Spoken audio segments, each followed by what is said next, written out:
Hello, আসসালামু আলাইকুম viewers, সবাই কেমন আছেন? আশা করি সবাই ভালো আছেন। আলহামদুলিল্লাহ আমিও ভালো আছি। সো গাইস, আজকে আপনাদের মাঝে কিছু ইম্পর্টেন্ট কথা বলবো। আর গাইস, আজকের আবহাওয়াটা কিন্তু অনেক বেশি ঠান্ডা। আমার কাছে অনেক বেশি ঠান্ডা লাগতেছিল, কারণ সাথে হ্যান্ড গ্লাভ ছিল না এবং মানে বিশেষ কিছু ফানি মোমেন্ট ছিল এই রাস্তাটিতে। ভাবলাম আপনাদের মাঝে শেয়ার করার জন্য ক্যামেরাটি অন করা প্রয়োজন। যদি কপাল ভালো থাকে তাহলে অবশ্যই সামনে আপনারা দেখতে পারবেন যে এই ফানি মুভমেন্টগুলো, কারণ এই রাস্তাতে অনেক কিছুই আমি দেখেছি, মানে উল্টা পাল্টা অনেক কিছু। তো আপনারা যদি লাক ফেভার করে তাহলে অবশ্যই আপনারা দেখতে পাবেন। সো গাইস, আপনারা ফুল ভিডিওতে দেখতে সাথেই থাকুন, লাইক কমেন্ট এবং শেয়ার করবেন এবং নতুন নতুন ভিডিও পেতে আমাদেরকে সাপোর্ট করবেন ইনশাল্লাহ। সো গাইজ, দেখেন, recently Ifad motors royal Enfield বাংলাদেশে লঞ্চ করার পরপরই তোনারা ডেলিভারি শুরু করেছে। ও মাই গড, দেখেন উনি আসলে এই প্রবক চালক, উনি আসলে কি করলো এটা আমি জানি না, বাট উনি হয়তো বা খেয়াল করেনি যে মোটরসাইকেল আসতেছিল। উনি অর্ধেক রাস্তা পার হয়ে চলে এসেছিল প্রায়। যাই হোক গাইজ, যেটা বলতেছিলাম যে রয়্যাল এনফিল্ড বাংলাদেশের জন্য আসলে ঐতিহ্যবাহী একটি বাইক। কারণ এই রয়্যাল এনফিল্ড আসলে আমাদের বাইকার কমিউনিটিতে যারা আছে বা বাইকার যারা বাইক লাভ করে, এদের মধ্যে অনেকাংশেই এই ক্রেভিংটা কাজ করছে যে রয়্যাল এনফিল্ড নিয়ে, এবং সবারই একটা ভালোবাসার জায়গা এই রয়্যাল এনফিল্ড। আর ইফাদ অটোকে আসলে ওনাদেরকে নতুন করে বলার কিছু নেই। ওনারা আসলে রিজনেবল প্রাইজে বা যে প্রাইজে ওনারা বাইকটি লঞ্চ করেছে বাংলাদেশের বাজারে, এটি আসলে তারা প্রশংসনীয়। সো গাইস, আজকে আসলে অনেকেরই স্বপ্ন পূরণ হতে যাচ্ছে। আমি অলরেডি যে royal Enfield Bangladesh fan group আছে, গ্রুপটিতে দেখেছি যে অনেকেই প্রস্তুতি নিয়েছে। ভাই বিশ্বাস করেন, ও মাই গড, দেখেন এই থ্রি হুইলারগুলো আসলে এই সমস্ত আসলে ওনাদের জন্য আসলে সচরাচর ঘটে থাকে দুর্ঘটনা। এদের থেকে আসলে দূরত্ব বজায় রাখাটাই বেটার। সো গাইস, যেটা বলতেছিলাম, দেখেন বলতে বলতে আবার রাস্তার সামনে কুকুরে চলে আসছে। আসলে গাইস, এই রাস্তাতে আসলে কি না চোখে পড়বে আপনার, মানে মাঝে মধ্যে কুকুর চলে আসবে, মাঝে মধ্যে থ্রি হুইলার আপনার রাস্তা দিয়ে আপনার ওয়েতে চলে আসবে। আসলে এইগুলো আসলে বলার কিছু নেই, কারণ সবই অসতর্কতার ফল। আর গাইস, চলুন আমরা টপিকে ফিরে যাই। যেটা বলতেছিলাম গাইস, ইফাদ মোটরস আসলে ওনারা প্রশংসনীয় বা প্রশংসার যোগ্য একটি কাজ করেছে আমার কাছে মনে হয়। কারণ 350 সিসির একটি বাইক 3,40,000 টাকা থেকে শুরু। তো সেই দিক থেকে দেখতে গেলে কিন্তু বলাই যায় যে রিজনেবল প্রাইসে, যেখানে অন্যান্য ব্র্যান্ড কিন্তু এরকম 150 সিসির বাইকগুলো আসলে অনেক বেশি দাম বা অনেক বেশি টাকা দিয়ে আমাদের কেনা লাগে। তো সেক্ষেত্রে যদি রয়্যাল এনফিল্ডের কথা চিন্তা করেন, যদি মার্কেট বিবেচনা করেন, তারা আমার কাছে মনে হয় যে এটা আসলে বেস্ট চয়েস হতে পারে আপনার জন্য। সো গাইস, রিসেন্টলি আসলে আমি যদি প্রি বুকিং করতাম তাহলে অবশ্যই আজকের দিনটি আমার জন্য ঈদের দিনের মতো থাকতো বা চাঁদ রাতের মতো থাকতো। কারণ দেখেন, যারা প্রি বুকিং করেছেন গাইস, যারা আজকে ডেলিভারি পাচ্ছে, তারা কিন্তু আসলে মানে অধীর একটা আগ্রহ নিয়ে বসে আছে। কারণ এই পুরোই সম্পূর্ণ নতুন একটি ভেরিয়েন্ট, সম্পূর্ণ নতুন একটি জিনিস তারা এক্সপ্লোর করতে যাচ্ছে, তারা ইউজ করতে যাচ্ছে, বা তারা মানে ওনার হতে যাচ্ছে। তো এই বিষয়গুলো কিন্তু গাইস আসলে স্যাটিসফাই করার মতো। আসলে আমরা যেহেতু অনেক দিন ধরে অপেক্ষায় ছিল, সেই ডিসেম্বরের দিকে ডেলিভারি ডেট ছিল এবং এখন অলরেডি জানুয়ারি। তো এতদিন অপেক্ষার পরে যখন গাইস এই ডেলিভারিগুলো পাচ্ছে তারা, এগুলো কিন্তু আসলে তাদের মন জয় করে ফেলেছে বলে আমার মনে হয়। এবং যারা বাইক ডেলিভারি পাচ্ছে বা পাবে, এদের জন্য আসলে রইল বেশি শুভকামনা। সো গাইস, আজকে সামনের দিকে চলে যাচ্ছি, কথা বলতে বলতে আপনাদের সাথে এই প্রকৃতির মাঝে দিয়ে চলে যাচ্ছি আর কি। সো গাইস, আপনারা জানেন যে এই বছর তুলনামূলক শীত কমই মনে হয়েছে আমার কাছে, বাট আজকের দিনটা আসলে খুব বেশি রৌদ্রোজ্জ্বল ছিল না, যার কারণে ঠান্ডার প্রকোপটা একটু রয়ে গেছে।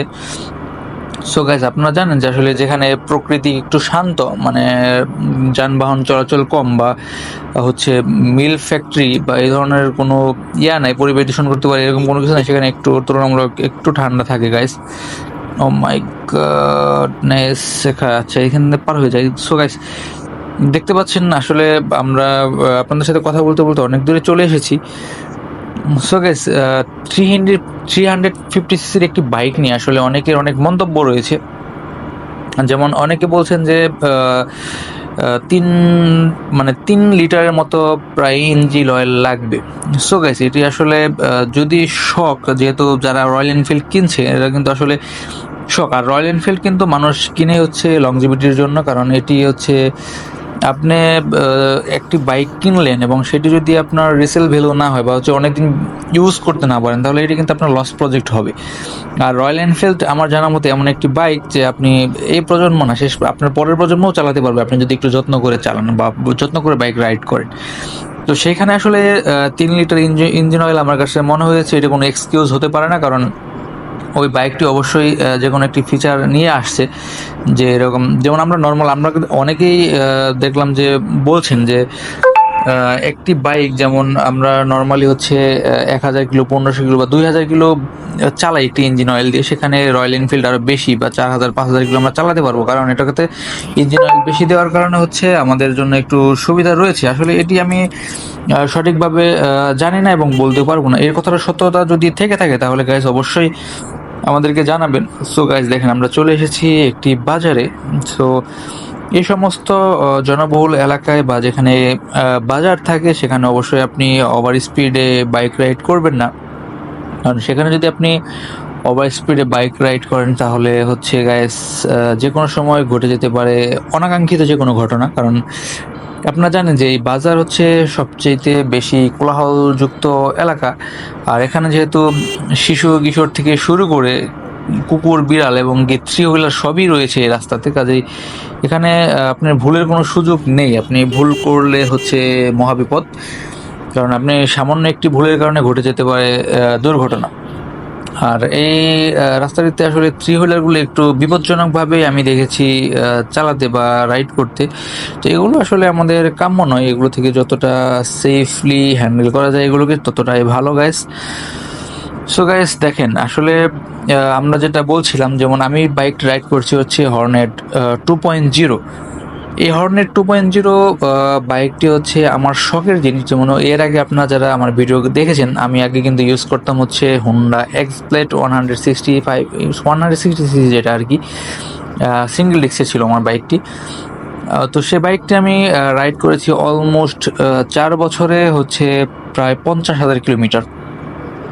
সো এই রাইডিং এক্সপিরিয়েন্স থেকে আসলে আমি হোন্ডার আসলে ফ্যান, আমি হোন্ডার ফ্যান আগে থেকেই, কিন্তু এই হোন্ডা এক্সব্লেড আসলে আমার ধারণাটি আরও পরিবর্তন করে দিয়েছে। আসলে হোন্ডা শুধুমাত্র একটি ব্র্যান্ড নয়, কিছু কিছু মানুষের আবেগ, এই বিষয়টি হচ্ছে মেন বিষয়। যেমন প্রত্যেকটা মানুষেরই একটা পার্সোনাল চয়েস থাকে বা একটা পার্সোনাল চয়েসের একটা ব্র্যান্ড থাকে, তেমন যেহেতু হোন্ডা অনেক আগের বা পুরাতন ব্র্যান্ড, জাপানিজ ব্র্যান্ড, তো সেই দিক থেকে কিন্তু হোন্ডার ফ্যান কম নয়। ঠিক তেমনই আমার কথা যদি বলতে পারেন, আমি মানে হোন্ডার প্রতি একটা আসক্তি আমার রয়েছে, যে হ্যাঁ আমি হোন্ডা যদি ইউজ করি বা বাইক যদি ইউজ করি, আমি হোন্ডা কোম্পানির বাইক ইউজ করবো, অ্যান্ড দেন অন্য কোনো বাইক নেওয়ার যদি ইচ্ছা থাকে তাহলে সেটা নেব। তো এটি হচ্ছে বিষয় গাইস। তো আপনারা আসলে নিজের চয়েসকে মূল্যায়ন করবেন, কে কি বললো না বললো সেটির দিকে আসলে খুব একটা ফোকাস না করাই আমার মনে হয় বেটার হবে। আপনি যেটা ভালো মনে করেন আপনি সেটাই ক্রয় করবেন, তাহলে গাইস আপনি অবশ্যই প্রতারিত হবেন না। কারণ দেখা গেল আপনার পছন্দ হচ্ছে গাইস সবার শীর্ষে, আপনি যখন একটা বাইক দেখা গেল আপনি টিভিএস কোম্পানি বা অন্যান্য কোম্পানির একটা বাইক আপনি পছন্দ করেন, আপনি সেই বাইকটি না নিয়ে আপনি অন্যজনের পরামর্শে আপনি অন্য একটি বাইক কিনলেন, তো সেই ক্ষেত্রে কিন্তু গাইস আপনি স্যাটিসফাই কখনোই হতে পারবেন না। কাজেই আপনার যে বাইকটি পছন্দ বা আপনি যে বাইকটি রাইড করেছেন, এক্সপিরিয়েন্স নিয়েছেন, তো সেই বাইকটি নেওয়ার চেষ্টা করবেন সবসময়, তাহলে হচ্ছে গাইস বিষয়টির সাথে আপনার ইউজ টু হতে পারবেন। আর আমার বাইকটি হচ্ছে single channel ABS and 185 CC. আর এই বাইকটি চালিয়ে আমি বেশ কিছুদিন ধরেই চালাচ্ছি, প্রায় 3000 কিলো প্লাস হয়ে যাচ্ছে। তো এর মতো অবস্থায় কিন্তু আমি বেশ বেটার ফিল করছি আগের থেকে। আগে কিন্তু একটু ইঞ্জিনটা স্মুথ ছিল না, একটু রাফ ছিল বা একটু প্রবলেম মনে হতো, কারণ হচ্ছে নতুন, আপনারা জানেন যে নতুন বাইক যে পর্যন্ত না এই বাইকটির ব্রেকিং পিরিয়ড শেষ না হবে সে পর্যন্ত একটু প্রবলেম থেকেই যায়। সো গাইস অলরেডি আমার ব্রেকিং পিরিয়ড শেষ, আর ব্রেকিং পিরিয়ড শেষ হওয়ার পরপরই আসলে আমার বাইকটা এত স্মুথ হয়েছে গাইস, আমি বেশ কয়েকটি ইঞ্জিন অয়েল ডাউন দেওয়ার পরে আসলে বাইকটা অনেক বেশি স্মুথ হয়ে গেছে। আর গাইস আপনাদের যদি কোনো ইঞ্জিন অয়েল প্রেফার করা থাকে যে হ্যাঁ হর্নেট 2.0 ওর জন্য এই ইঞ্জিন অয়েলটি বেস্ট হবে, আপনারা একটু জানাবেন। কারণ আমি যেহেতু একদমই নতুন এই হর্নেট 2.0টিতে, বা আমি হর্নেট সেগমেন্টের আগে কোনো বাইক ইউজ করিনি, শুধুমাত্র এক্সব্লেড বাদে, এক্সব্লেড ইউজ করতাম আমি। সো এক্স ব্লেডে আমি বেসিক্যালি হচ্ছে প্রথমে ওয়ারেন্টি পিরিয়ড পর্যন্ত আমি হোন্ডার মিনারেল ইঞ্জিন অয়েলটি ব্যবহার করেছি, এবং দেন আমি হচ্ছে লিকিউম অয়েলতে শিফট করেছিলাম।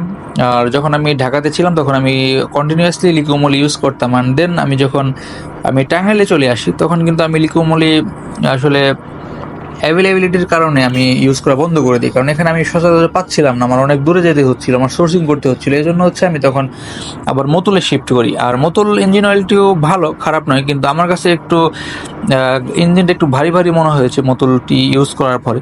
সো গাইস, আপনারা যদি এই ধরনের কোনো এক্সপিরিয়েন্স থেকে থাকে তাহলে অবশ্যই শেয়ার করবেন গাইস।